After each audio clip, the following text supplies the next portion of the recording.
Welcome back to this week's Speaker's Tip. Last week, I started talking about how to handle difficult audiences, or really a situation where you're trying to speak on a topic that's highly controversial. And in your audience, you have two groups of opposing viewpoints.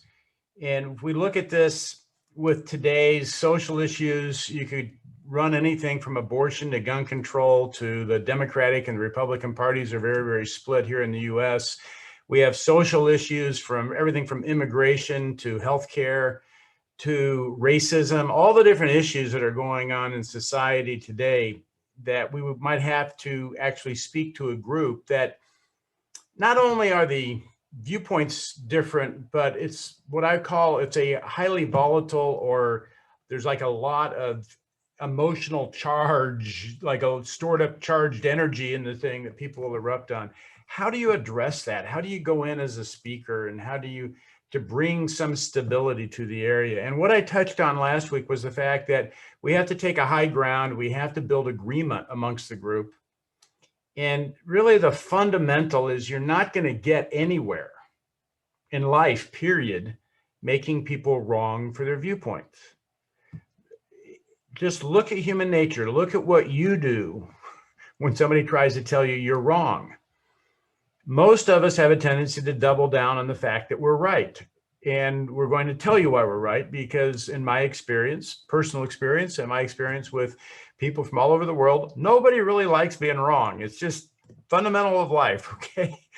Quite honestly, if we just got that point down, we'd probably stop all the wars and all the racial issues and all the political problems if we just quit making people wrong.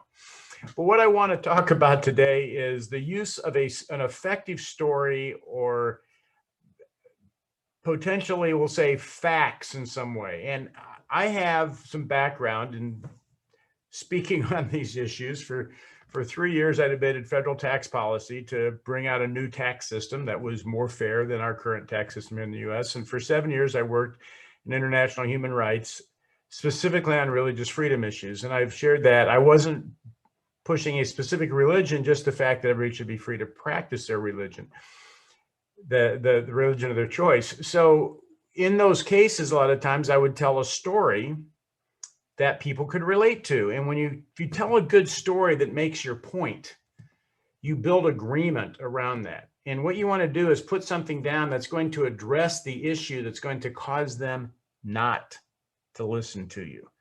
But if we do it in a story form that has nothing to do with the topic we're talking about, and they agree with the story, we've built some agreement so we can start to look at how we can bring people together. And I have a number of these stories I put together. I'm going to share one of them with you right now. Those people that know me and you've been listening to me, you may know that I grew up in a small town in Eastern Indiana. I was the only boy in a family of 6 kids. So I had 5 sisters, 2 older sisters, 3 younger sisters. And that had a lot of impact on my life. And also the story goes, I grew up back when we only had 3 channels on the television set. And so as a kid, I wanted to watch Batman when I came home. The story's a long story, but I want to watch Batman when I come home.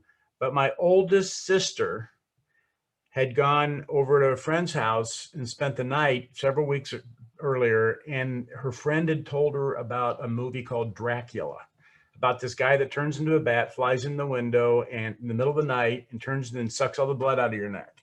So as like a 7-year-old kid, I want to watch Batman. And my sister says, no, it's about a guy that sucks the blood out of your neck. I said, no, it's not. It's superheroes. They got a jet car in a cave. It's not. And she goes, oh, no, we can't. I had to watch Petticoat Junction. Okay.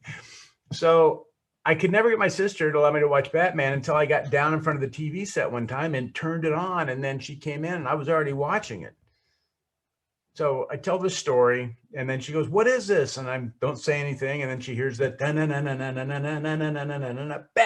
and the bat whirls. And I go, it's Batman. And she's looking at it, and there's nobody getting their blood sucked out of their neck.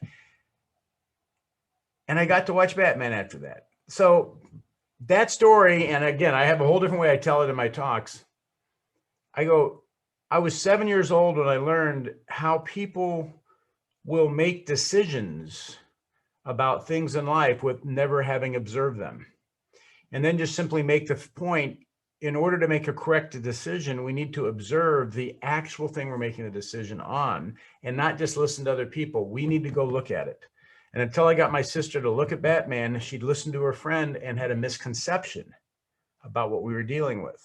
Now that's a story. So that's a starting point to bring people together.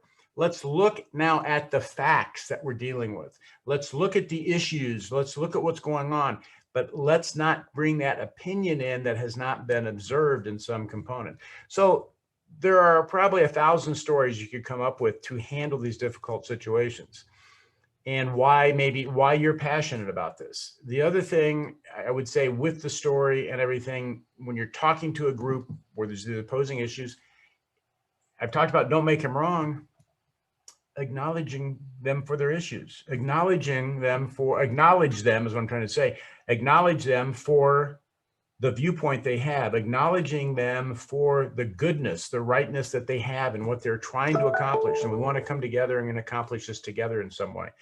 And that's how we start to bring people together, not by making them wrong. So the tip today is find a story that is disrelated, that makes a point that will help bring people together. And next week, I'm going to throw another one in. I've got a couple more I want to share with you on how to handle these contentious speaking environments that we may get into. I hope you found this tip useful, and I'll see you next week.